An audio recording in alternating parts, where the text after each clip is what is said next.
Hi. So, I had an assignment this week in my therapeutic nutrition class, and it kind of it kind of hit home for me. It struck a nerve, and I wanted to talk about that in this video. I didn't get big, like fat, until 2005, 2006. Between then and then, that was the time when the doctors were trying to figure out what was wrong with me, and they kept testing my thyroid, and I don't know why they kept testing it. The results always were the same, functioning fine. But finally, when they sent me to the fertility specialist, he did an ultrasound and found the cyst on my ovaries, and then did the blood work and found the elevated testosterone level, which are all signs of polycystic ovary syndrome. Factor in the weight gain and my blood sugar issues, and it was an open and shut case. So I can't really say I was new to the whole way people treat you because you're fat. I'm not. I have always felt fat, even when I wasn't. I look at myself now, and I look at pictures of myself when I was in middle school and high school, and I'm like, back then I really thought I was obese, like grotesquely obese. But I wasn't. I dressed like I was. I used to wear big baggy shirts because I didn't want the people to see I had a little pooch of a belly, and when I think back on how I looked back then, I wish I could go back just so I could smack myself in the face and say, you're not fat. You don't know fat. And make myself make lifestyle changes then, before the PCOS. I mean, if you have it, you have it. There's no cure. There's no real prevention. It just happens. One day it just goes off the deep end. And not everybody that has it has the weight issues. Some have it worse than others.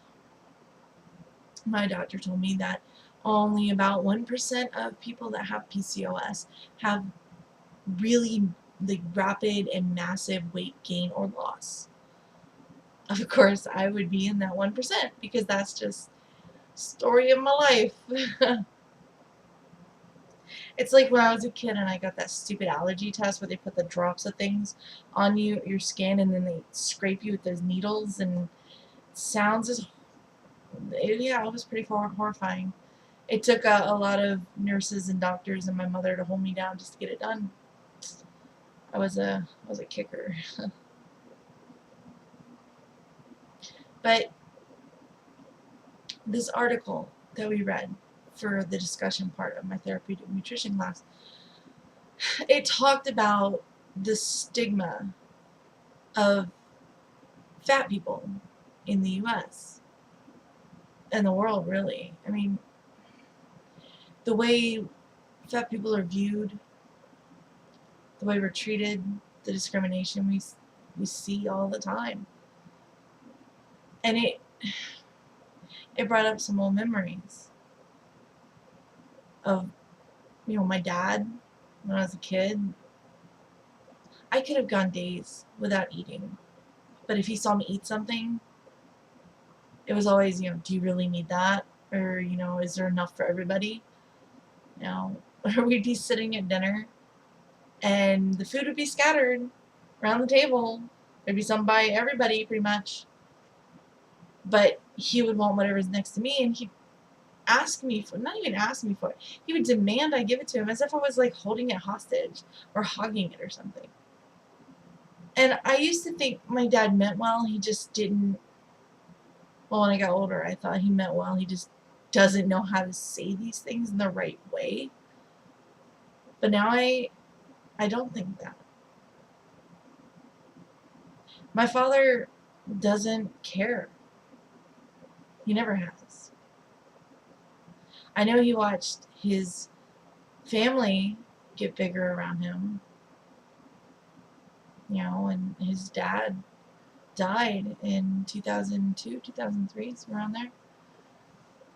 It was a very hectic time for me, so I can't really remember which, but and he had diabetes and he lost a foot before he died. So I get my dad's concern about my weight, but I wasn't fat as a kid. A lot of kids hold on to baby fat longer than some others. I had a little bit of baby fat left on me, but when I turned 13, like most other kids, I lost that weight. It just fell off.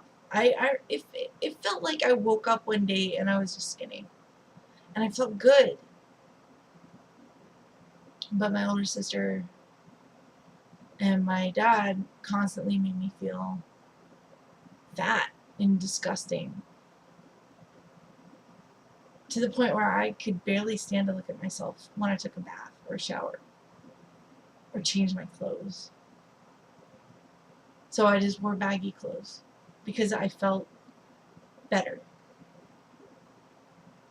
And then as I got older, I lost the weight. When I was living in Virginia, I was the thinnest I've ever been.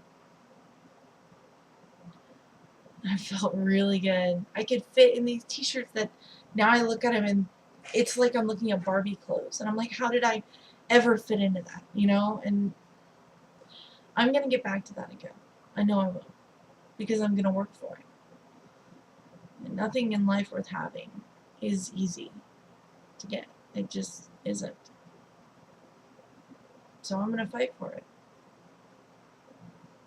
But when I gained that weight and I got really big, the way people treated me in public changed. I remember one day I was walking from the house to the gas station. My boyfriend at the time had retired from the Navy and was working at the gas station. Because, yeah, that's the best job a former, sailor who used to work on $1 million top secret computers for the military can get, is working at a gas station. That's the best you can get. Sorry, I'm a little pissed about that still because, our troops, they deserve better. Anyways, I was walking to the gas station and this car going by, the people in it were laughing and pointing at me, and I just shrugged it off because, whatever. It was when I was walking home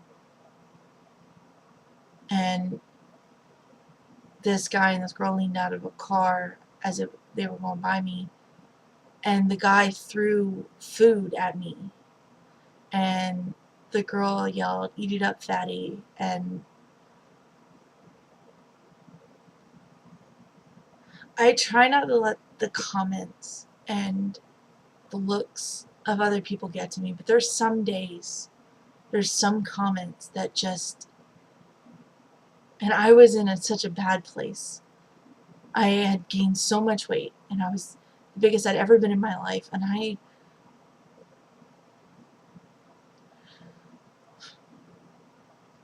that really got to me.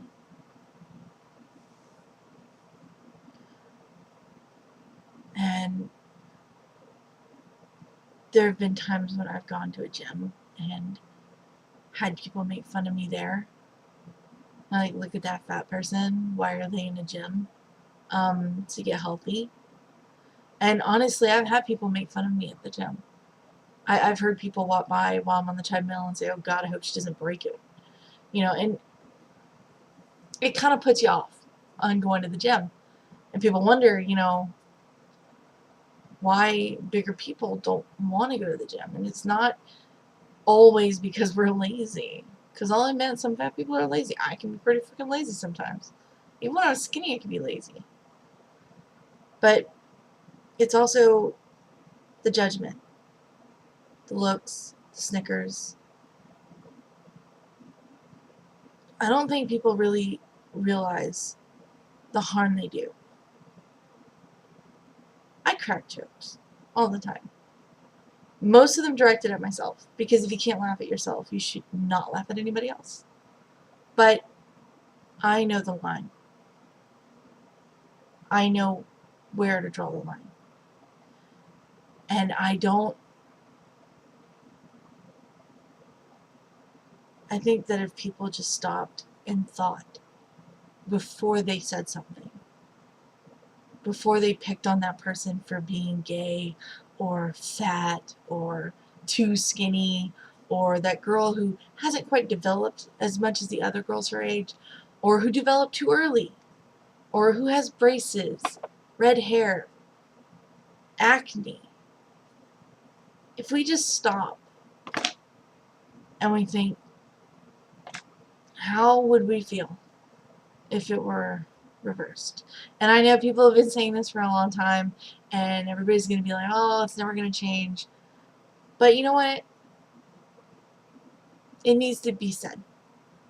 It needs to constantly be said, because somewhere out there, somebody's hearing these messages, this repeated message, and they're taking it to heart. Even if we change just one person, that's something. So anyways, this was a little bit more depressing than I intended, but I just wanted to share that with you. And yeah. So tomorrow's Martin Luther King Jr. Day. I don't have class, so I might have a surprise for tomorrow's video. I don't know yet if it's going to happen. I'll let you know. But for now, thanks for watching. Please subscribe.